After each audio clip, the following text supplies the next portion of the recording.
Oke teman-teman, jumpa lagi ya dengan saya tetap di channel Yulili. Kali ini saya kedatangan dua tamu yang spesial, lagi merana hidupnya di negeri orang. Mbak, apa kabar Mbak?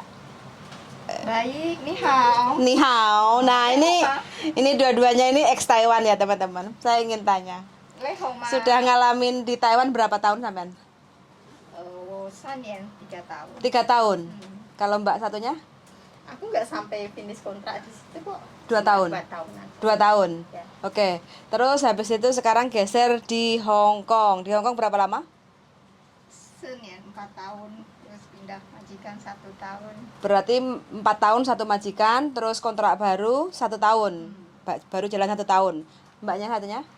Sama dong berarti. Putu 9 年, Caputo 7 tahun? 9 tahun. 9 tahun. Satu majikan ini? Enggak, satu majikan itu aku 3 kontrak. Heeh. Terus yang duanya itu 1 kontrak 2 tahun mah. Terus yang ini mau jalan 2 kontrak. Berarti podo kerasan kabeh di Hong Kong ya. Nah, ini ya, ex Taiwan ternyata kerasan di Hong Kong. Buktinya udah lama-lama loh, lebih lama di Taiwan daripada di Hong Kong.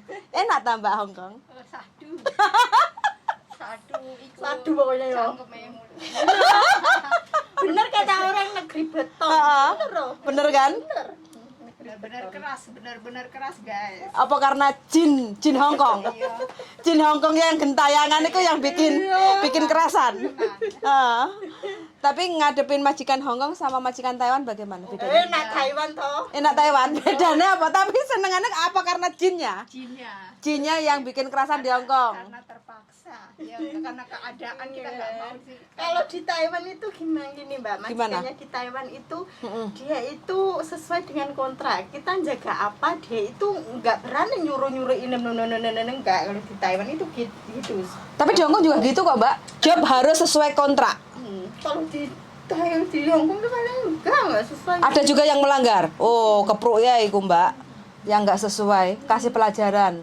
Karena di Hong Kong itu ada undang-undang dan ada perlindungan yaitu labor. Siapa yang melanggar dan itu wajib dikasih hukuman. Hukumannya apa? Ya paling penalti atau surat peringatan kayak gitu kan. Jadi lain kali kalau ngambil pembantu lagi, majikan akan di warning, suruh nulis surat pernyataan, dan ke depan lagi kalau dilanggar lagi berarti dia di blacklist untuk tidak boleh ambil pembantu karena sudah melanggar tata aturan untuk pengambilan pembantu kayak gitu. Aku sih kalau masalah nggak sesuai kontrak kerja sih aku udah ngalami ya Mbak. Pertama kali aku ke sini kerja di Hong Kong di sini pertama kali kan aku juga nggak sesuai dengan kontrak. Tapi kan mereka kan aku datang itu udah tahu aku. Di sini ada sujet 2, ada bayi, ada anak kecil. Aku udah tahu. Tapi di ini mereka nggak bilang. Karena aku lanjut kontrak kerja mereka bilangnya kan aku cuma jaga kakak satu masak, bersih-bersih rumah itu doang. Dia nggak bilang ketambahan ya itu yang aku nggak suka. Nggak jujur. Berarti intinya majikan yang terakhir ini kerja berapa lama? Mau hampir ini kontrak 2-3 bulan sih. Kontrak 2 berarti 4 tahun jalan 3 bulan. 4 tahun jalan 3 bulan kontrak terakhir ini dengan majikan ini. Ya, terus yang nggak sesuai kontrak itu berapa lama? Ya nggak susah ini jalan ini. Jalan kontrak baru ini. Berarti yang 3 bulan ini baru majikan melanggar kontrak. Melanggarnya seperti apa? Ya melanggarnya dia itu nyuruh aku itu gimana ya? Aku di kontrak itu kan aku cuma jaga kakek. Dia itu ngomong sama aku pindah jaga sinsanya itu. Suaminya nyonyaku itu. Nah aku jawabannya gini, masa nggak sesuai dengan kontrak kerja? Berarti selama 4 tahun itu cuma satu kakek toh? Iya. Berarti kontrak yang ketiga jalan 3 bulan ini terus ada penambahan bos. Iya. Dan bosnya itu Penambahan kondisinya anak stroke. perempuan sama yang Ketambahan orang kan capek ya Mbak, capek. Apalagi yang udah masih bisa jalan dengan sama tongkat itu, lagian ya orang lagi itu loh Mbak. Kalau lagi itu emosinya benar. Sebenarnya karena capek karena hati ya. Iya, capek itu loh. Mulutnya wis dibantu dhek wis stroke dibantu tapi kakean cocote. Yes. Biasanya kalau awake kerja kesel tapi dia ngomongnya baik-baik, kita lo masih bisa nerima ya. Oh. Cuma karena kita nggak siap dengan omongan sing nyelekit nek jero ati ya. Itu yang membuat kita itu nggak terima. Bener, iki salah opo no lo. Itu yang bikin kita Sama juga sama, baik kakean bacot. Walah. Makanya kadang itu kebanyakan arek-arek senengin jogo mbah. Tapi belum tentu yang jaga mbah itu enak ya. enggak enak kan bersih-bersih ya. Enak kan? Tinggal nganu sih Mbak, Rezeki-rezekian. rezeki-rezekian ada yang enak, ada yang Berarti dari sampean dari enak menjadi nggak enak. Nggak enak ya sebenarnya masalah pekerjaan capek kebanyakan sih teman-teman itu nggak ada masalah ya kalau capek, udah biasa normal kayak gitu. Tapi kan karena bacotnya ini yang menyakitkan. Kita udah capek, omongannya sudah nggak menyenangkan, itu yang membuat kita itu nggak betah, nggak kerasan kerja. Kerjanya tuh selalu disalahkan, maksudnya ini udah benar tapi menurut dia salah, ini salah, itu salah. Jadi kita kayak orang enek gunane. Nggak ada gunanya ya. Aku selalu salah itu dalam masak, Mbak. Masak. Tapi sebelumnya sama si kakek nggak ada masalah. Nggak ada, aku masaknya itu ya terserah aku mau masak apa kan. Biasanya orang tua itu masaknya itu ya lembut mah. Ya sekarang itu aku harus bisa bagi. Yang tuan sama dadanya itu nggak suka ya lembek, kakaknya sukanya lembek. Jadi aku soal masak itu selalu dikomplain, Mbak. Aku capek hatinya, yakin. Katanya aku masaknya nggak bisa, nggak enak. Terus si dadanya itu kalau soal belanja cuma itu doang. Masa mau enak? Yang dia belinya cuma sayuran satu itu aja lah, kita suruh berbagai macam masakan. Aku ada kita bingung. Ya, sayuran cuma satu lah, suruh masak yang lain-lainnya. Kan kita masak menurut yang ada di kulkas ya. Adanya di kulkas, apa ya kita masak di kulkas. Kita lah Capek. Berarti memutuskan kan nggak bisa bertahan ini ya? Nggak bisa. Ya. Nggak mau sakit hati, Mbak. Udah. Eman-eman ya. Majikan Artinya kok dikorbankan ke majikan. Ya berarti uang nggak bisa membeli segalanya ya? Iya, benar. Lebih baik diputus aja ini kontraknya. Mengorbankan maksudnya. Daripada kita menahan sakit hati. Nah, ini kebetulan mbaknya ini sebenarnya kerasan di Hong Kong. Sebelumnya itu menyenangkan, kerja di Hong Kong itu menyenangkan, dapat majikan yang cocok kayak gitu kan. Ya, tapi terakhir kebetulan jobnya itu nggak nyaman, nggak sesuai. Satunya mbaknya ini nggak sesuai. Jadi sudah 3 kontrak. Ya, kontrak yang terakhir ini jalan ketiga, ternyata yang seharusnya cuma jaga 1 kakek, sebelumnya tidak ada masalah. Karena ada penambahan anak dan menantu ya, anak kakek dan menantunya si kakek di situ. Nah, keadaan menantu si kakeknya itu stroke. Nah, yang stroke itu laki-laki. Nah, udah stroke otomatis kan wis keple jenenge stroke wis gak iso apa-apa kan, dibantu tapi mulutnya ini masih bisa aja ngomong. Jadi masih bisa ngomel. Enggak menyakitkan sih, enggak apa-apa sih, sesuai aku iki loh kan. Iya, enggak. Pokoknya beda jalurnya jadinya kan sakit kita. Mungkin karena dia sakit itu jadi emosionalnya wis nggak bisa dikontrol. Bisa jadi kayak gitu. Tapi kalau ya kita manusia biasa ya, niatnya kan nyambut gawe, tapi kalau hati ini terlalu disakiti ya mana bisa. Siapapun nggak akan kuat. Tiulelomu itu apa, Mbak Atin? Aku selalu dikatain gitu yo. Masa? Sama ini tuanya ini yang Masa? ini. Iya. Itu udah bahasa yang sangat-sangat tidak sopan dan sangat-sangat tidak layak untuk diucapkan, apalagi ke lawan jenis kayak gitu ya. Jadi ya itu ucapan yang sangat tidak bagus dan sangat tidak menyenangkan. Kondisinya kalau lagi marah, kalau lagi bercanda sih mungkin biasa, tapi kalau kondisinya marah itu sebenarnya sangat menyakitkan kayak gitu. Dan ini udah attitude-nya sudah nggak bisa dikasih toleran lagi karena bener-bener ngelunjak ngelamak kalau udah ngomongnya kayak gitu. Tuh. Berarti ini keputusannya wis notice ngebreak ya, wis nggak kuat mana. Ya mudah-mudahan lah mbaknya ini kan wis ngerasa nih sebenarnya di Taiwan itu enak, tapi kenapa nggak mau nambah lagi di Taiwan? Pengen ketemu keluarga sih. Oh dulu pulang tapi terus anak kan kepengen lanjutin sekolah yang lebih tinggi, jadi kita harus nyari biaya lagi, makanya geserlah ke Hong Kong. Oh Prosesnya dulu di PT berapa lama? Aku dulu 2 bulan. 2 bulan, termasuk cepat. Aku dulu tuh malah suruh jadi lose. Losi, itu kayak ngajar. Suruh jadi guru Mandarin. Aku malah suruh jadi. Tapi laris loh kalau di Indonesia itu translator tadi, tukang penerjemah itu yang bisa bahasa Mandarin, gajinya lumayan tinggi loh itu. Iya. Ada yang komen aja, ada yang nulis di Facebook sih. Ada yang nyampe 5 juta jadi penerjemah orang Taiwan itu. Kayak gitu tinggi-tinggi. Tuh. Nah, Hong Kong itu menyenangkan teman-teman ya, tapi kalau jinnya itu sangat menyenangkan jinnya. Tapi untuk ngadepin majikan Hong Kong itu nggak semudah yang kita bayangkan. Pedesnya seperti itu, kita harus kuat. Pedesnya seperti apa? Sambal bawang? Pedesnya. Iya. Menderita banget ah. Men kudu kuat mental wis ngono. Emang majikan Taiwan piye? Majikan Taiwan beda sama majikan Hong Kong? Beda. Pengertian lah ya, pengertian. Lebih familiar. Kayak family lah, family. Kalau di sini dibedain banget kan? Jadi pembantu dan majikan bos itu beda banget. Oke.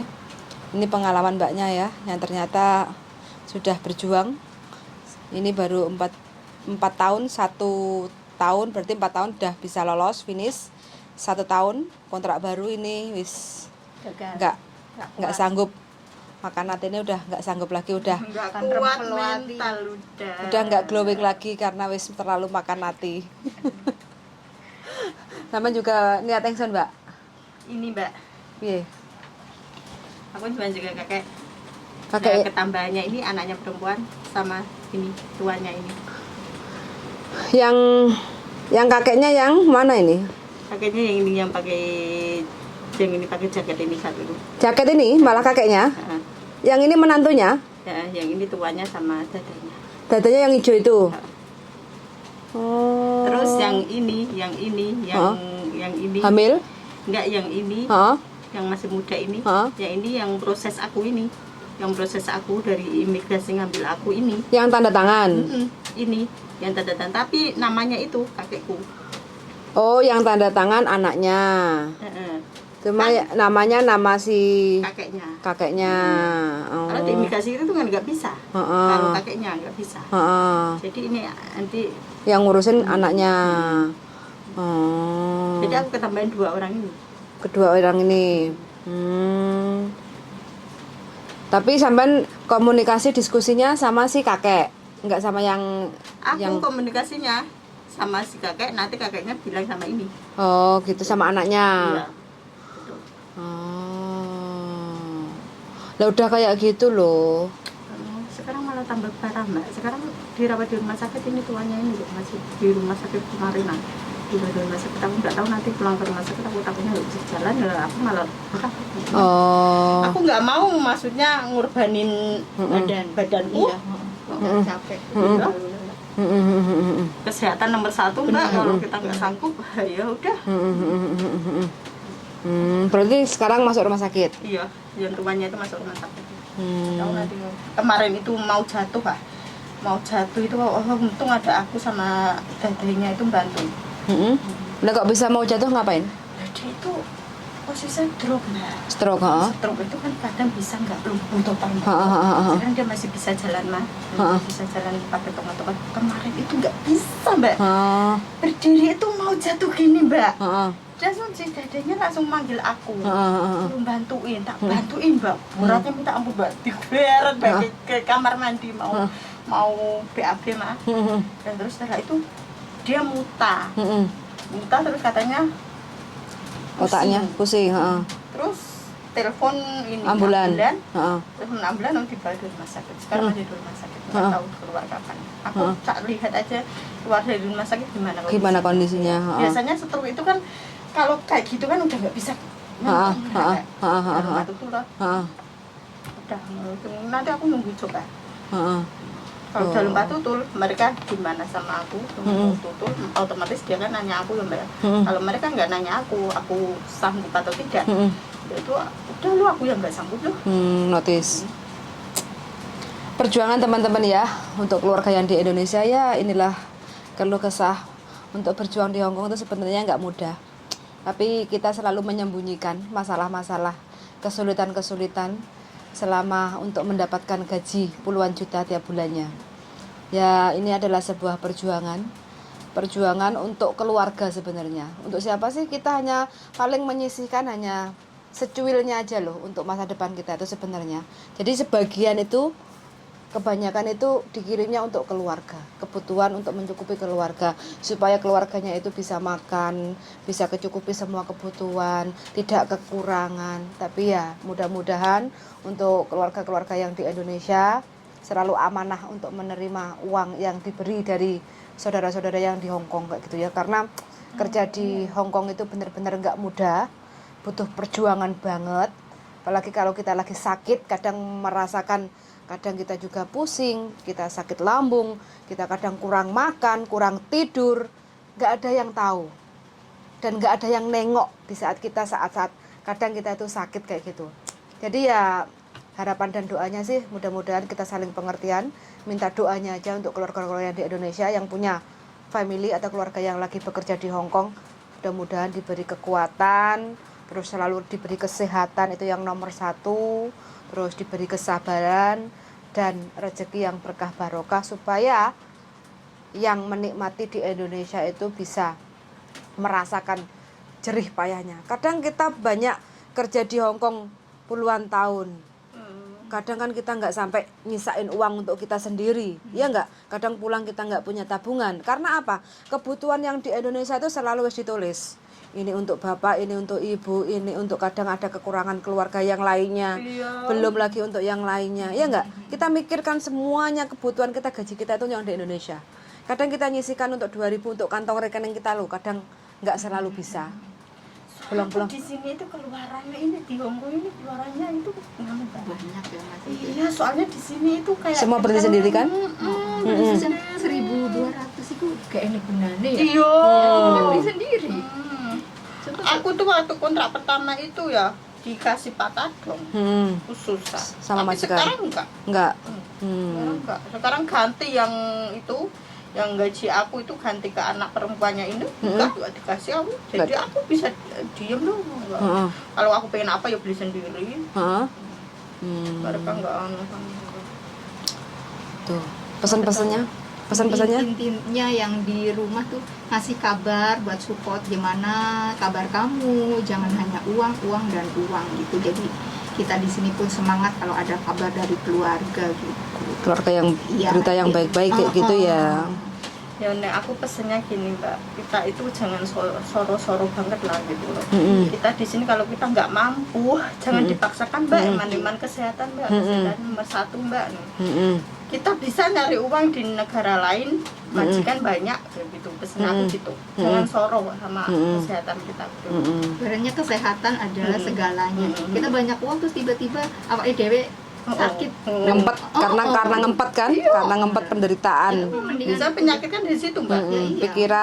Pikiran jadi kan stres kayak gitu kan. Kadang ya ada yang takut majikan, ataupun ini enggak usah takut loh Mbak. Sekarang los aja udah, nggak kuat ya udah, goodbye lah. Goodbye ya.